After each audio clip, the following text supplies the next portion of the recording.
Puji Tuhan, kita diberikan kesempatan oleh Tuhan untuk mengikuti kegiatan Pondok Kasih yang dilaksanakan oleh Dinas Pendidikan Kota Surabaya.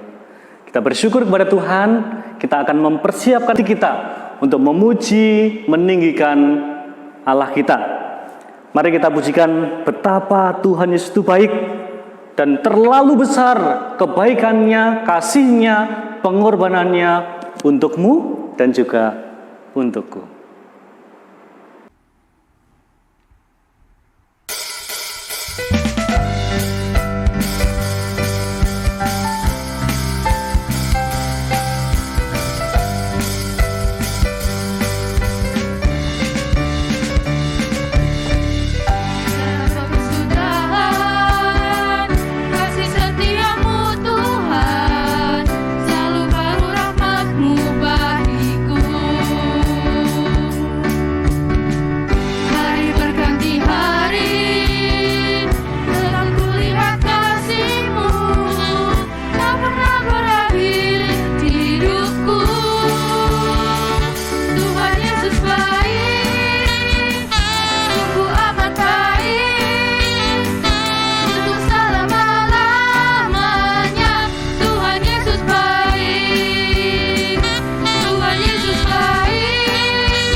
Puji Tuhan, anak-anak yang terkasih, kita diberi kesempatan bukan hanya untuk memuji Tuhan, tapi kita juga belajar tentang firman Tuhan. Firman Tuhan hari ini tentang mengghosting Tuhan. Wow.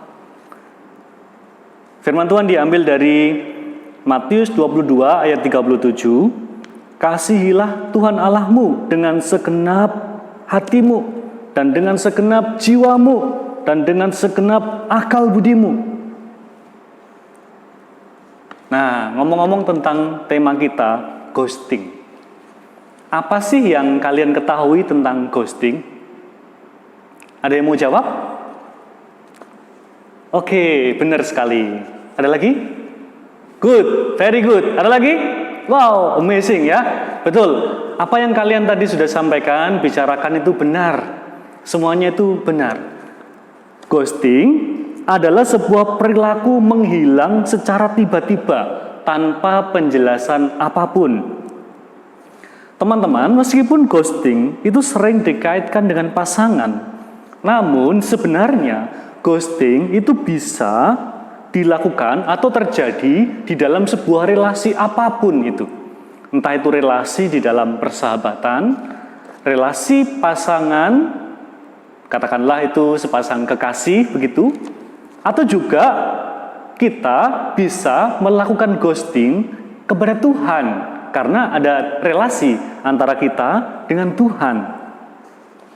Nah, teman-teman, mungkin kita bertanya, sebenarnya sejak kapan sih istilah ghosting itu menjadi populer?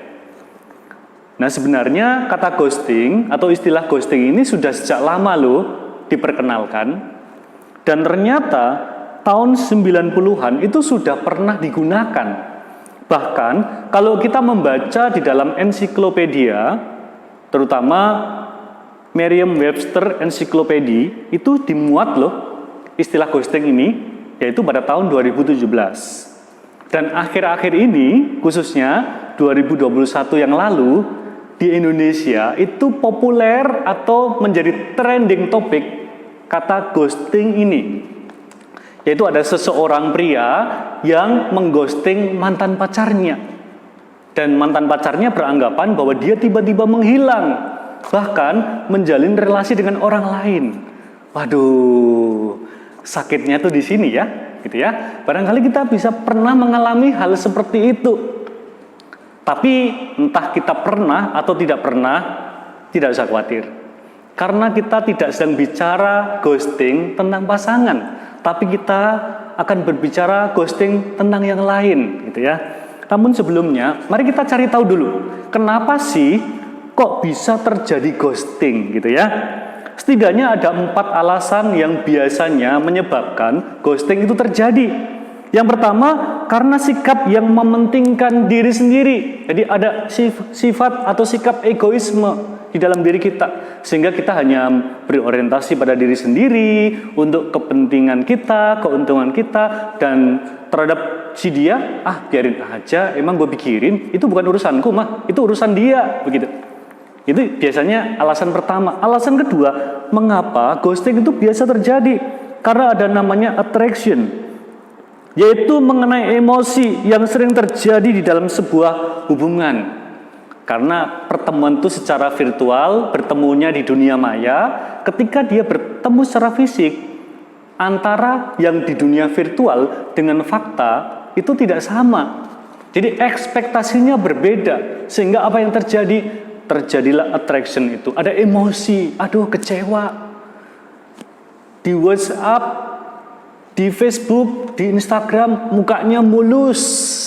Tapi ketika ketemu, mukanya kasar, seperti jalan berlubang-lubang gitu ya.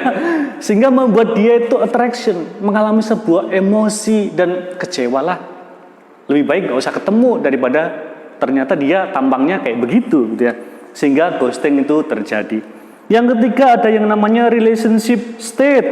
Apa itu? Tidak ada serius di dalam menjalin relasi atau hubungan, sehingga ya sudahlah, kita berhenti di tengah jalan, aku tak menghilang saja, sehingga terjadilah ghosting. Dan yang keempat, alasannya mengapa terjadi ghosting, karena adanya yang namanya safety, merasa nyaman kalau kita menghilang dari dia.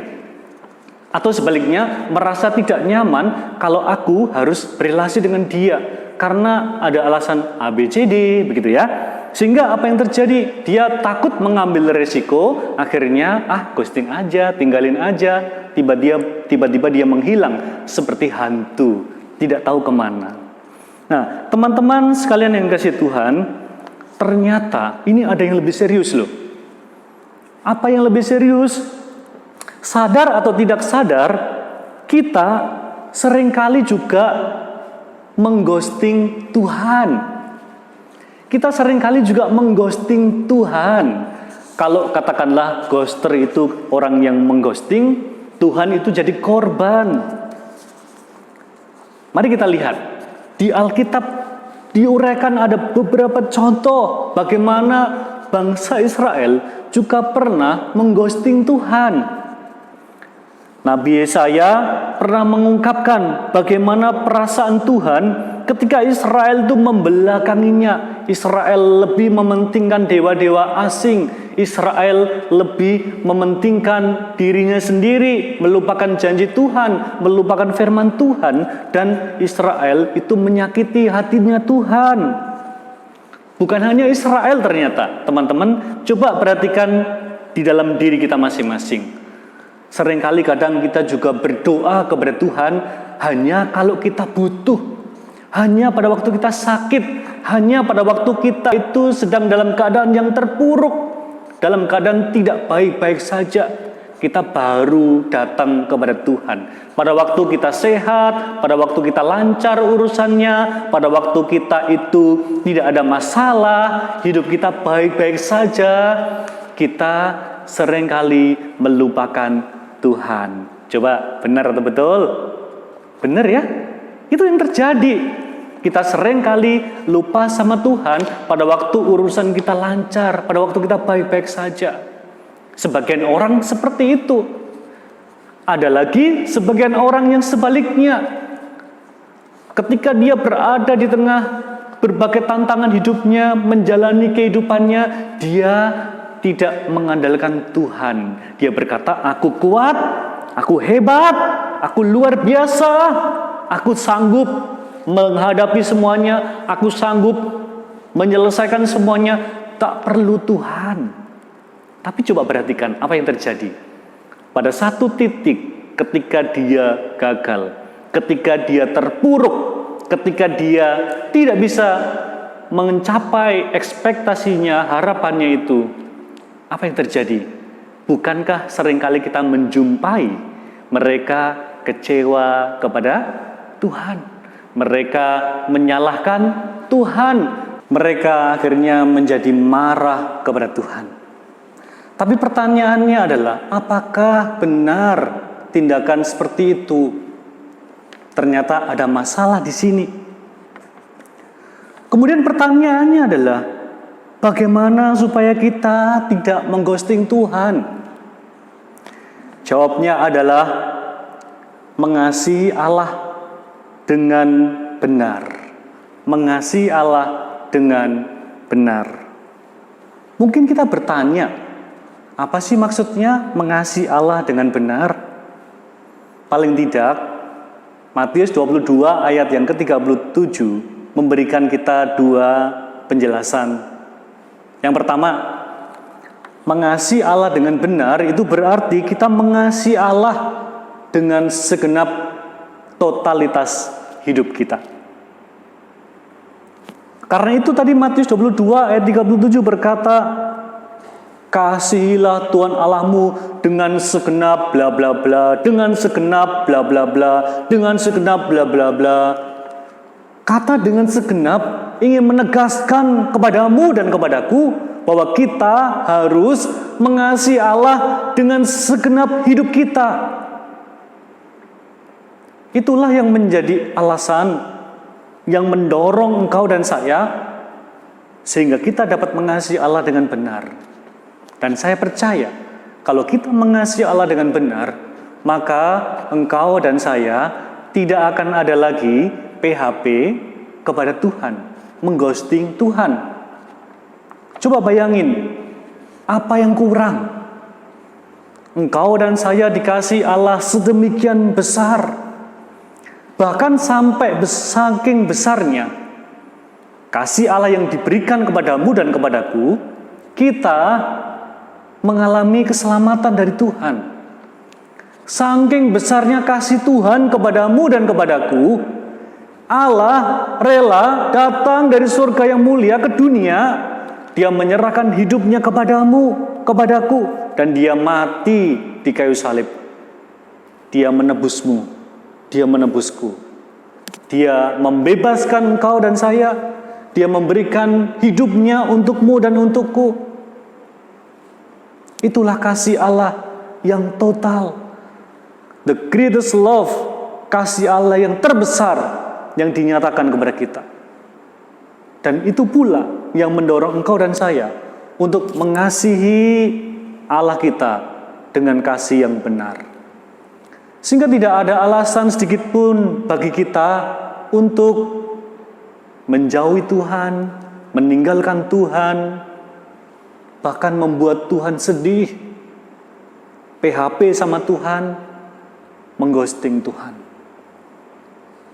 Kasih yang total itu akan menolong kita untuk terus belajar memberikan yang terbaik buat Tuhan. Engkau dan saya mempersembahkan hidup ini untuk kemuliaan Tuhan. Anak-anakku yang terkasih kelas 9, sebentar lagi engkau akan menghadapi ujian sekolah. Bahkan ada di antara kalian yang berencana untuk setelah lulus ini lanjut ke sekolah yang bagus-bagus. Entah yang ada di Surabaya, mungkin ada yang keluar kota, bahkan ada di antara kalian yang berencana untuk lanjut ke luar negeri. Saya mau berkata, ingatlah, dimanapun kau berada, ingat kasih Tuhan yang terbesar, yang telah diberikan kepadamu, kepadaku. Sehingga dimanapun kau berada, engkau akan mengasihi Dia dengan segenap hidupmu. Engkau akan memuliakan Tuhan dengan apa yang kau miliki. Talentamu, kepandaianmu, bakatmu, dan semuanya yang ada di dalam dirimu. Bahkan, saya mau berkata, ketika engkau nanti lulus dan masuk ke jenjang SMA, itu bukanlah akhir dari segalanya. Itu adalah awal dari karya yang lebih nyata, awal dari tantangan yang mungkin lebih berat. Dan di sana jangan lupa, engkau tidak sendiri. Kenapa? Karena Tuhan yang mengasihimu, Dia menyertaimu. Ini yang pertama. Jadi, bagaimana kita mengasihi Allah dengan benar? Jawaban yang pertama adalah mengasihi dengan segenap totalitas hidup kita. Yang kedua, bagaimana kita mengasihi Allah dengan benar? Mengasihi Allah sebagai dasar kita taat kepada perintah Tuhan. Barangkali kita selama ini taat menuruti sesuatu aturan karena alasan takut dihukum, takut diomongin, takut ini, takut itu. Tentu ini boleh, tapi menurut saya ini kurang tepat. Yang tepat adalah kita taat kepada perintah Tuhan, taat kepada aturan apapun itu, baik di lingkup sekolah, di rumah, di jalan, dimanapun kita berada. Dasarnya adalah karena kasih kepada Tuhan. Sekali lagi kasihnya telah dinyatakan. Dan kasih Tuhan itulah yang mendorong engkau dan saya, yang menjadi dasar bagimu dan bagiku untuk kita taat kepada perintah dan firman Tuhan. Oleh sebab itu, ketika kita membicarakan tentang mengghosting Tuhan, jangan-jangan kita sedang lari dari Tuhan karena kita tidak mau menghadapi risiko atau tuntutan-tuntutan kebenaran firman. Kita tidak berani menghadapi kenyataan hidup karena kita tahu konsekuensi atau dampak dari apa yang kita pilih, dari akibat dari jalan yang kita lewati, yang kita tentukan, akibat dari keputusan-keputusan kita. Dan kita lari dari Tuhan, lari dari tanggung jawab, lari dari apa yang seharusnya kita hadapi. Kita tidak berani menghadapi kenyataan. Saya minta kepada engkau semua, perhatikanlah bahwa kasih Allah yang begitu besar dinyatakan itu juga memampukan kita untuk kita menjadi pribadi yang taat. Sekali lagi, tanpa kasih, ketaatan kita itu hanya sebuah legalisme, formalitas, atau pencitraan belaka. Tetapi dengan kasih Allah yang besar, maka engkau dan saya tidak hanya diajak, didorong untuk mengasihi Tuhan dengan segenap hidup, tetapi juga mendorong engkau dan saya untuk taat kepada Tuhan. Dan itulah baru jempolan anak-anak Tuhan. Engkau dan saya, dimanapun kita ditempatkan, dimanapun kita berada, kita akan dipakai Tuhan menjadi garam dan terang. Karena itu adalah identitas kita. Jadi anak-anak yang terkasih, identitasmu dan identitasku adalah the salt and the light of the world. Garam dan terang dunia. Sehingga sangat-sangat disayangkan kalau kita sebagai anak-anak Tuhan, kita PHP kepada Tuhan. Kita mengghosting Tuhan. Jangan pernah. Karena itulah di dalam kitab Wahyu pasal 2 ayat 10b, Tuhan itu berkata, "Hendaklah engkau setia sampai mati, dan aku akan mengaruniakan kepadamu mahkota kehidupan." Anak-anakku yang terkasih, jangan pernah menjauh dari Tuhan ketika hidupmu sedang damai dan nyaman. Tetapi juga sebaliknya, jangan menjauh dari Tuhan ketika engkau menghadapi badai. Jangan pernah mengghosting Tuhan, karena terlalu besar kasih dan pengorbanannya bagimu dan bagiku. Saya berdoa, kiranya engkau sekalian, anak-anakku kelas 9, engkau terus dipakai Tuhan menjadi alat yang luar biasa. Dan senantiasa andalkan Tuhan. Kasihilah Tuhan dengan segenap hidupmu, maka Tuhan akan meluruskan jalanmu dan masa depanmu. Kiranya Tuhan Yesus memberkati. Kita akan ketemu lagi di acara Pondok Kasih berikutnya.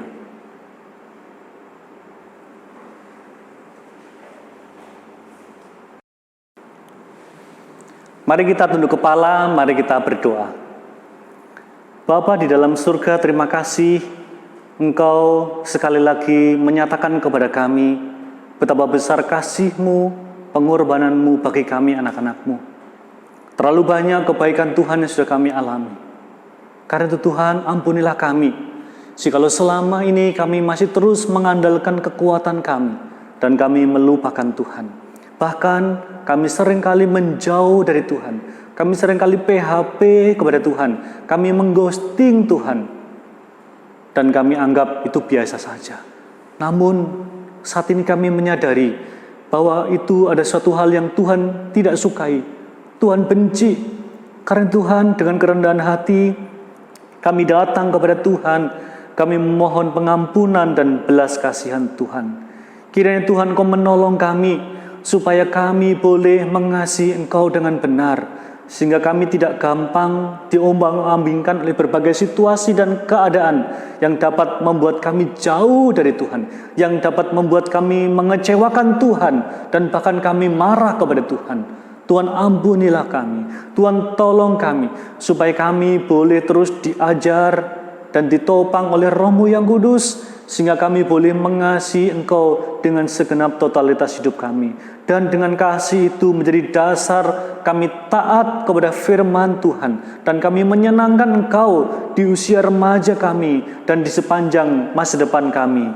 Kami juga berdoa kiranya Tuhan Kau menopang kami anak-anak-Mu kelas 9. Yang kami berjuang di dalam ujian sekolah. Kami berjuang di dalam penyelesaian tahap akhir di jenjang SMP. Kami mohon sungguh belas kasihan Tuhan, anugerah Tuhan.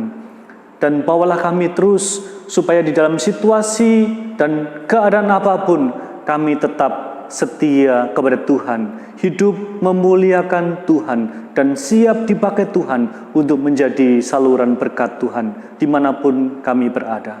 Terima kasih Tuhan, inilah doa kami.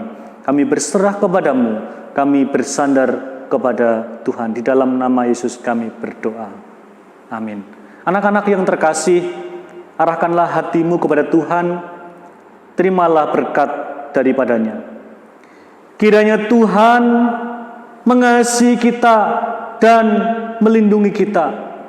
Kiranya Tuhan menyinari kita dengan wajah-Nya dan memberikan kita kasih karunia.